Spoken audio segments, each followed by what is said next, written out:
News. విద్యా వైద్యానికి తమ ప్రభుత్వం అత్యధిక ప్రాధాన్యతను ఇస్తోందని తెలంగాణ ముఖ్యమంత్రి రేవంత్ రెడ్డి అన్నారు. పేదలకు అతి తక్కువ ఖర్చుతో వైద్యం అందించాల్సిన బాధ్యత ప్రభుత్వాలపై ఉందని చెప్పారు.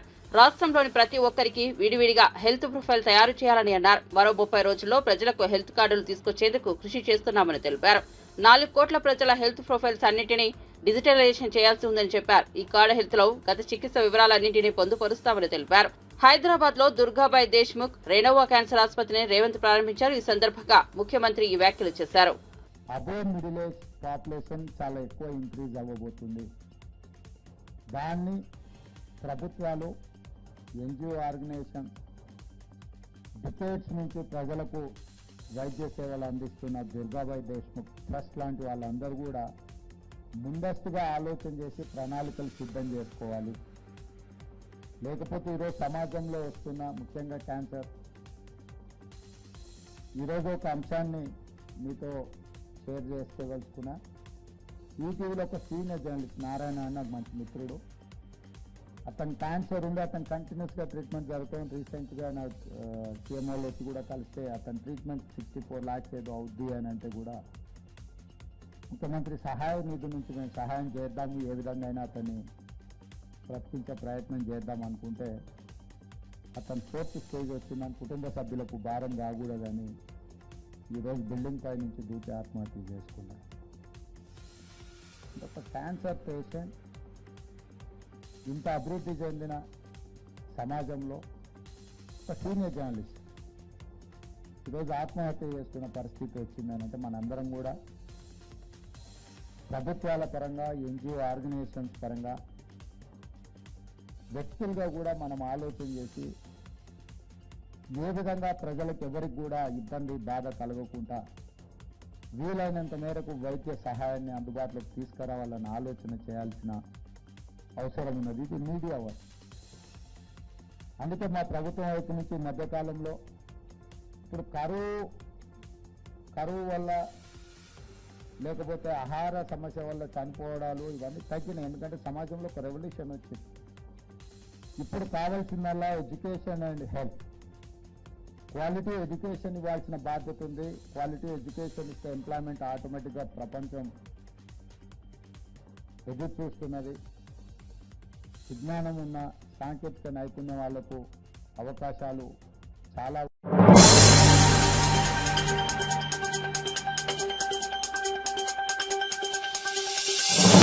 ఇటీవల వైఎస్ఆర్సీపీకి రాజీనామా చేసిన కీలక నేతలు ముగ్గురు జనసేన అధినేత పవన్ కళ్యాణ్ సమక్షంలో గురువారం ఆ పార్టీలో చేరారు. మంగళగిరిలోని జనసేన పార్టీ కేంద్ర కార్యాలయంలో ఏర్పాటు చేసిన కార్యక్రమంలో మాజీ మంత్రి బాలినేని శ్రీనివాసరెడ్డి, మాజీ ఎమ్మెల్యేలు సామినేని ఉదయభాను, కిలారి రోషేకు పవన్ కళ్యాణ్ పార్టీ కండువా కప్పి జనసేనలోకి ఆహ్వానించారు. నేతల వెంట వందలాదిగా కార్యకర్తలు జనసేన కార్యాలయానికి తరలివచ్చారు.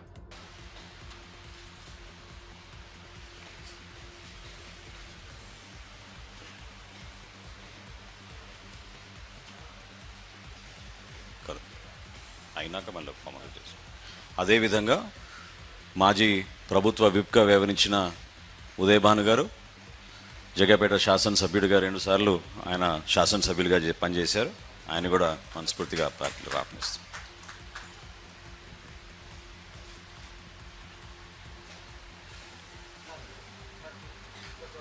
ఒక్క నిమిషం మీరు ఫోటో తీసుకున్నాక మీకు అందరూ చేస్తాను.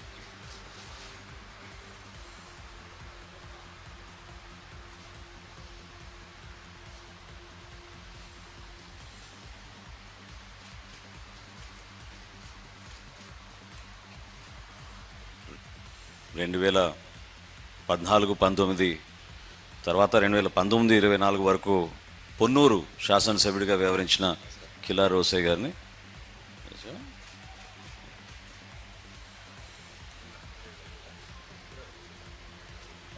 చూసుకో, ఇది తీసుకో, పక్కన పెట్టి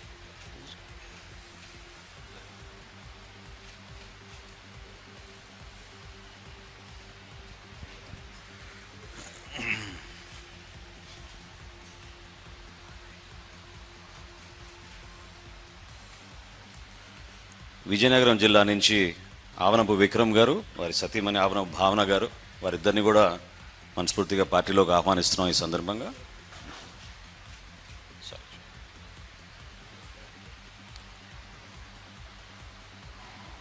కొంచెం పక్కన.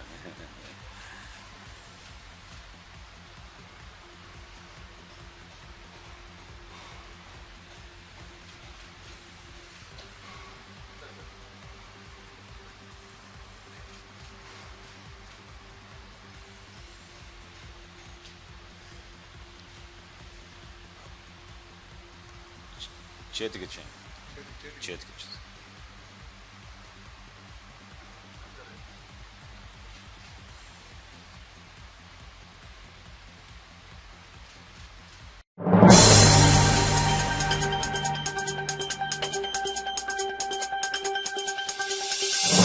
బాలినేని శ్రీనివాస్ రెడ్డి డిప్యూటీ సీఎం పవన్ కళ్యాణ్ సమక్షంలో జనసేన పార్టీలో చేరారు. అనంతరం నేత మాట్లాడుతూ తాను మొదటి నుంచి విలువలతో కూడిన రాజకీయాలు చేశానని మాజీ మంత్రి బాలినేని శ్రీనివాస్ రెడ్డి చెప్పారు. తాను జనసేన పార్టీలో చేరడం వల్ల ఒంగోలులో కూటమికి ఇబ్బంది రాదని స్పష్టం చేశారు. ఇటీవల చిన్న వివాదాలు వచ్చాయని అవన్నీ సర్దుకుంటానని అన్నారు. ప్రకాశం జిల్లాలో జనసేనను బలోపేతం చేసేందుకు కృషి చేస్తారని బాలినేని పేర్కొన్నారు. విలువలతో కూడిన రాజకీయాలు చేశాం. మరి పవన్ కళ్యాణ్ గారు నేను ఆ పార్టీలో ఉన్నా కూడా, వైఎస్ఆర్ పార్టీలో ఉన్నా కూడా నన్ను అభిమానించారు.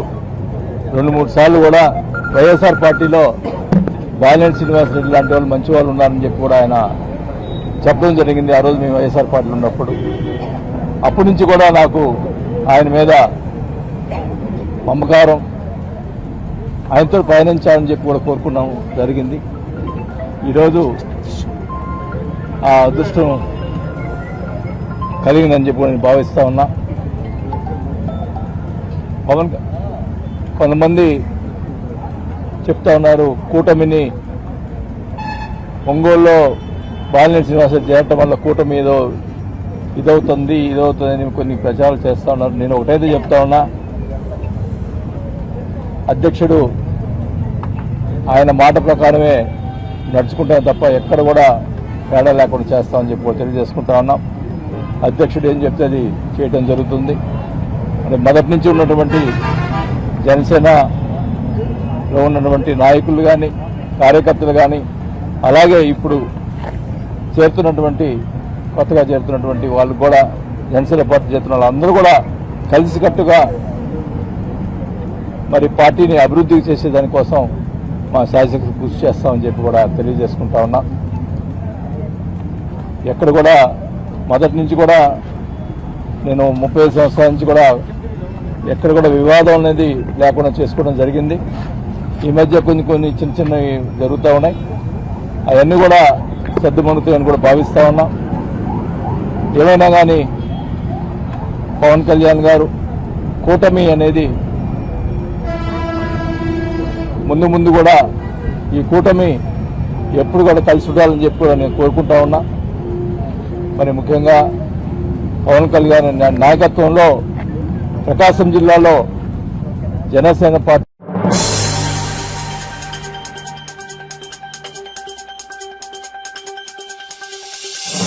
ఏపీలో కూటమి నాయకులు చేస్తున్న టీటీడీ లడ్డూ వివాదంపై నిష్పక్షపాత విచారణ జరపాలని పిఠాపురం వైసీపీ ఇన్ఛార్జ్ వంగా గీత డిమాండ్ చేశారు.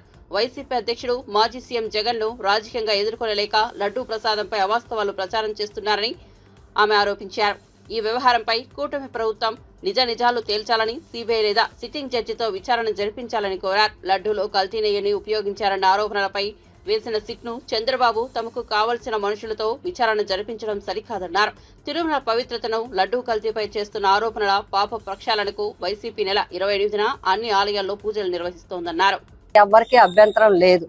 కానీ సరైన సాక్ష్యాలు లేకుండా, సరైన వివరణ లేకుండా, సరైన పద్ధతిలో కాకుండా ఒక ఇష్యూని బయటికి వదలటం అనేది అది చాలా తప్పుడు సంకేతాలు వెళ్తాయి. అంతేకాదు చాలా మంది మనసులు చాలా నొచ్చుకున్నాయి. కాబట్టి ఇప్పటికే జగన్ గారు పూర్తి వివరణ ఇవ్వటం జరిగింది. చాలా మంది మాజీ మంత్రివర్యులు ఇవ్వడం జరిగింది. ఎందుకంటే మేము ఎందుకు అంటున్నామంటే, ఇది ఎవరో ఒకళ్ళు ఆరోపణ చేస్తే కదా. తిరుపతి అనేది ప్రత్యేక ప్రతిపత్తి, దానికి ఒక కమిటీ, దానికి ఒక టీటీడీ బోర్డు ఉంది. ఆ బోర్డుకు సంబంధించిన అంశాలు ఉంటాయి. ఆ బోర్డులో పర్చేస్ కమిటీ ఉంటుంది. తిరుమల తిరుపతికి సంబంధించిన బోర్డు మెంబర్లు ఎవరు మాట్లాడలేదు. అప్పుడున్న బోర్డు మెంబర్లు కానీ ఎవరు కూడా మాట్లాడలేని పరిస్థితి ఉంది. కాబట్టి ఇది రాజకీయంగా జగన్ గారిని తక్కువ చేయాలని, జగన్ గారి మీద లేనిపోని నిందలు వేయాలని చెప్పే కార్యక్రమే అని మేము భావిస్తున్నాము. అందుకే ఇది తప్పు. అందుకే ఇప్పుడు ముఖ్యమంత్రిగా మన మాజీ ముఖ్యమంత్రి వారు జగన్మోహన్ రెడ్డి గారు కూడా చెప్పడం జరిగింది, మీరు సిబిఐ ఎంక్వైరీ చేయండి, తప్పు ఉంటే మమ్మల్ని శిక్షించండి. ఒకవేళ ఏదన్నా జరిగి బోర్డు ద్వారా జరిగినా, బోర్డు నా హయాంలో జరిగింది కాబట్టి నేను దేనికైనా సిద్ధంగా ఉన్నానని చెప్పి జగన్మోహన్ రెడ్డి గారు ఖచ్చితంగా చెప్పడం జరిగింది. కాబట్టి నిజానిజాలు ఇప్పటికైనా తేలాలి. ఆ వెంకటేశ్వర స్వామి తేల్చడం అని దేవుడి మీద వదిలేయడం కాదు, ఖచ్చితంగా చేయాలి. ఏదో నామకహ కమిటీలు వేసి కాదు, నిజంగా సిట్టింగ్ జడ్జితో గానీ సిబిఐ ఎంక్వైరీ గానీ వేసి నిజానిజాలు తేల్చాలనే మేము ప్రజల తరపున, భక్తుల తరపున, హిందువుల తరపున, వెంకటేశ్వర స్వామిని నమ్మే వాళ్ళ తరపున మేమందరం కూడా కోరుతున్నాం.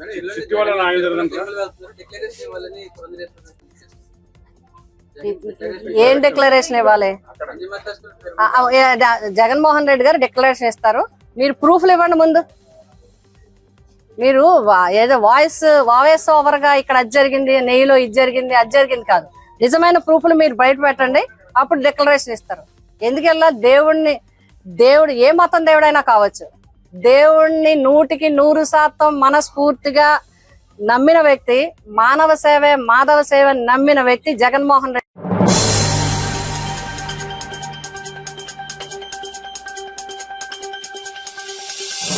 సంగారెడ్డి జిల్లా కొండాపూర్ మండలం మల్కాపూర్ గ్రామ పంచాయతీ పరిధిలోని మదిర గ్రామం, కుతుబ్ షాయిపేట్ గ్రామంలో రెవెన్యూ, నీటిపారుదల శాఖ అధికారులు అక్రమ నిర్మాణాన్ని గుర్తించారు. కొందరు వ్యక్తులు చెరువులోనే బహుళ అంతస్తుల భవనం కట్టడంతో చర్యలు తీసుకున్నారు.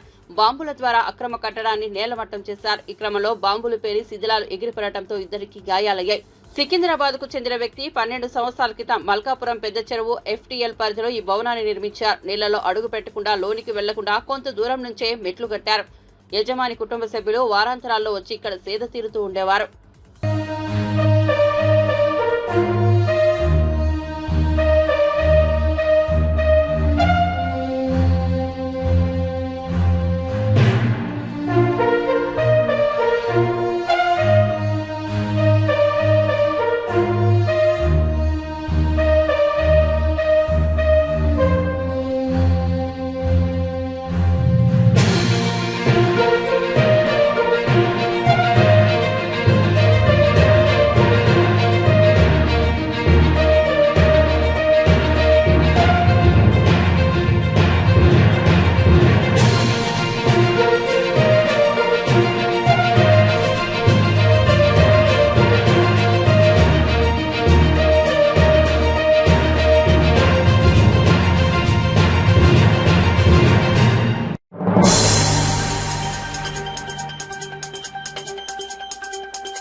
ప్రధాని నరేంద్ర మోదీ 3 స్వదేశీ సూపర్ కంప్యూటర్లను ఆవిష్కరించారు. శాస్త్రీయ పరిశోధనల కోసం పూణే, ఢిల్లీ, కోల్కతాలో 130 కోట్ల వ్యయంతో ఏర్పాటైన పరంరుద్ర సూపర్ కంప్యూటర్లను ఆయన ఢిల్లీలో వర్చువల్ గా ప్రారంభించారు. వీటితో పాటుగా వాతావరణ పరిశోధనల కోసం 850 కోట్లతో రూపొందించిన హై పర్ఫార్మెన్స్ కంప్యూటర్ సిస్టమ్ ను కూడా ఆవిష్కరించారు. ఈ సందర్భంగా మోదీ మాట్లాడుతూ శాస్త్ర సాంకేతిక రంగంలో గొప్ప విజయాలు సాధించిన రోజు అన్నారు. సాంకేతిక విప్లవంలో కంప్యూటర్ సామర్థ్యం దేశం యొక్క శక్తికి ప్రత్యామ్నాయంగా మారిందని ఆయన తెలిపారు.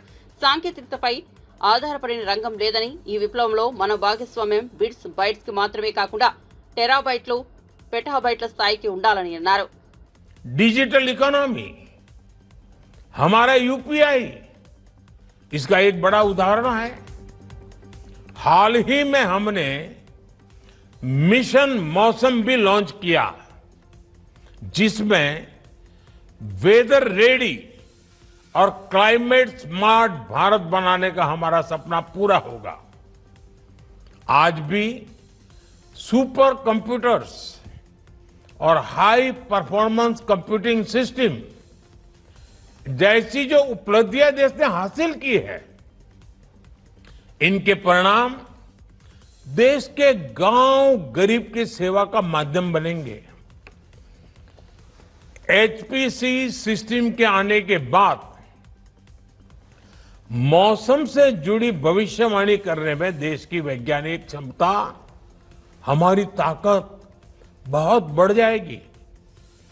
अब हम हाइपर लोकल यानी बिल्कुल स्थानीय स्तर पर मौसम से जुड़ी ज्यादा सटीक जानकारी दे पाएंगे।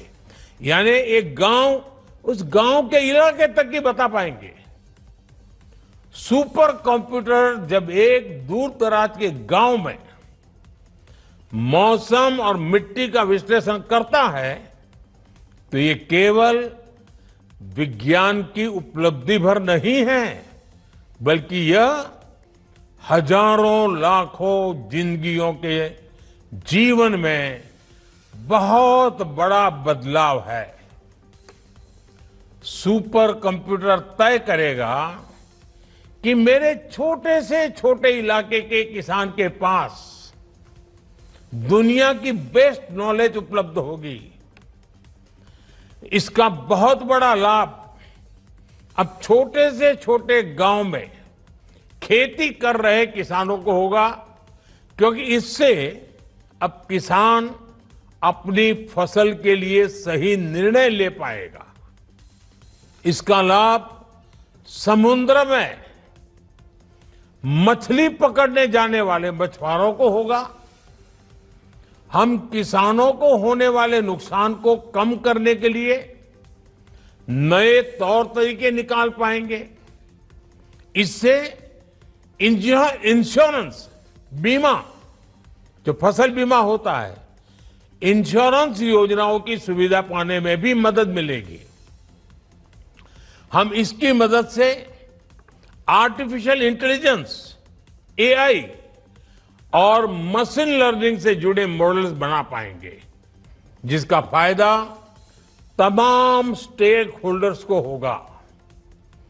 देश के भीतर सुपर कंप्यूटर्स बनाने की हमारी काबिलियत, ये उपलब्धि देश के सामान्य मानवी के लिए एक गर्व की बात तो है ही। इससे आने वाले समय में देशवासियों के सामान्य वर्ग के जीवन में बड़े बदलाव के रास्ते भी निकलेंगे। आर्टिफिशियल इंटेलिजेंस, एआई और मशीन लर्निंग के इस दौर में सुपर कंप्यूटर्स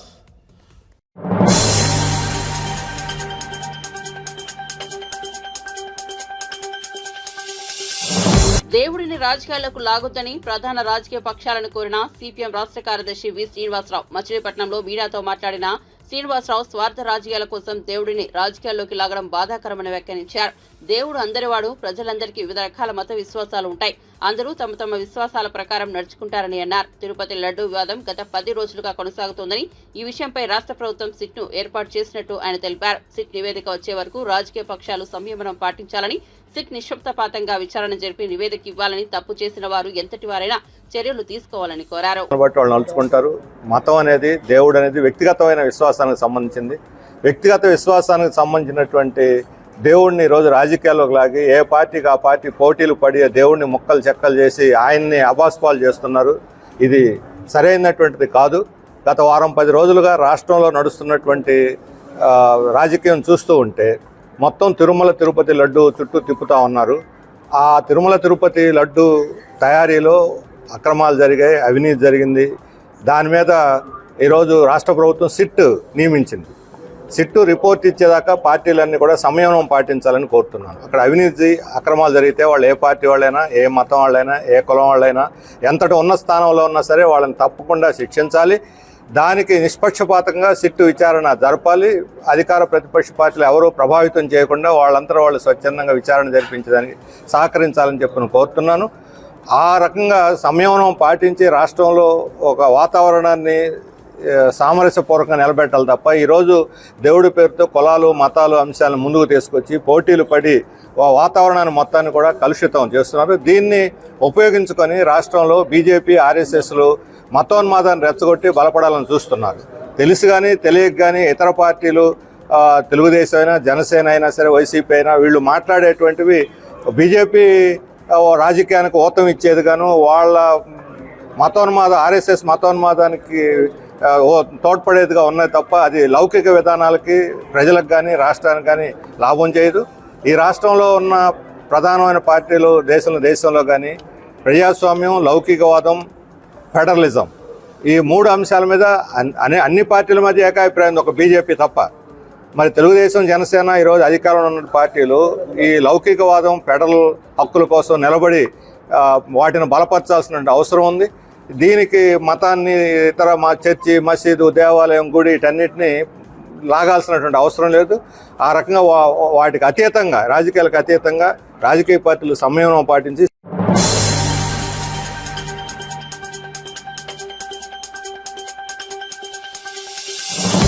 తిరుపతి జిల్లాలోని శ్రీకాళహస్తీశ్వర ఆలయాన్ని రష్యా భక్తులు దర్శించుకున్నారు. సర్వదర్శనం క్యూ వరుసలో శివనామస్మరణలతో శ్రీ వాయులింగేశ్వర స్వామి సమేత శ్రీ జ్ఞాన ప్రసురాంబిక దేవిని దర్శించుకున్నారు. ఆలయంలోని శిల్పకళను, అందాలను వీక్షించారు.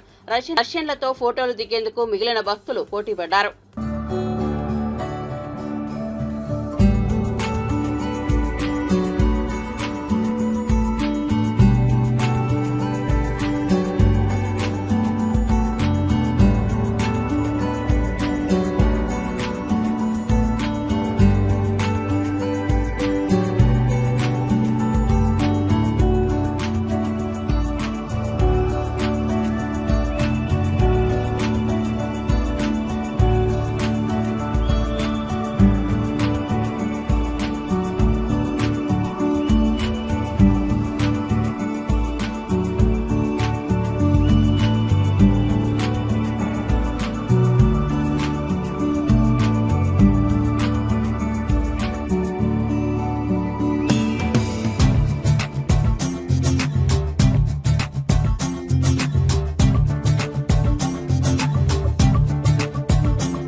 రామ్ చరణ్, శంకర్ కాంబినేషన్ లో తెరకెక్కుతున్న చిత్రం గేమ్ చేంజర్. కియారా అద్వానీ కథానాయిక. ఈ సినిమా మ్యూజిక్ విశేషాలు తెలియజేస్తూ తాజాగా చిత్ర బృందం the sounds of game changer అనే వీడియో రిలీజ్ చేసింది. శంకర్, సంగీత దర్శకుడు తమన్ హీరో ఎంట్రీ సాంగ్ గురించి మాట్లాడుకుంటూ కనిపించారు. So I was going through, doing research in what kind of music and culture is, in Andhra Pradesh, called Guzadi. Yeah. And this one is Komukoya. Yeah, this is also from Andhra Pradesh. And Tapatagulu, everybody knows that's from Andhra Pradesh. They were amazing, sir. Tapatagulu. Yeah. Apart from that, I thought I want to give more to the audience. So I have taken the support of the other state culture, music. Ranappa from Odisha. And this is Gumra from Odisha. And Halaki from Karnataka. And Goravara from Karnataka. And Paika from Odisha. And Chav from West Bengal. No? Like... bringing all these cultures. Yeah. I think this is never before, I think. Yeah. Because visually also it should look good. Yeah. And sound, it should look different and good. And then I discussed with you. Exactly. You came up with the idea of we will record everything. Yeah. You recorded around 2 days for this. Yes, we spent 2 great days getting all the cultures, starting from the tip of the top of Srikakulam until Rayalaseema. Yeah. We got all the folk artists, all those cultures into one song, and that was really tough. Yeah, I know. To get that. So in so many lines, you write all the hook lines on this. So Ramachamacham was like amazing for us. Sir. Yeah. And to get to that, how should I start the song? The way you explained about all the 1,000 dancers who's going to perform in the song was everything, something crazy into my mind, sir. Yeah. I think once this song comes, I think people will dance as well as they will enjoy the whole culture of the Andhra Pradesh music, sir. Andhra Pradesh cultural music. Yeah, it will be a celebration because Ram Charan is a very good dancer. And Ganesh Acharya Master only you know that he choreographed. Yeah, choreographed. And I don't know whether to reveal it now or not. One whole BGM, Ram Charan danced in a single shot. Single shot. Yes. That was, the music is so good, like how, like it's the extraction of so many elements from so many states, putting in one BGM. And I think it will be a treat for Ram Charan fans. It's a feast for the theatre, sir. Yeah, and I have to tell Anand Sriram, the lyric writer. Yeah. So beautifully written, and the content of the song is like, it's nostalgic. But this song, sir, this Ramacha Macha, will stand tall, sir. Yeah, mainly I have to thank to Dilraju Garu to produce this big film, and he was a big support for this film and for the song to come out very nicely. Exactly, sir. Exactly. And here is Ramacha Macha song coming to you guys on the 30th of this month.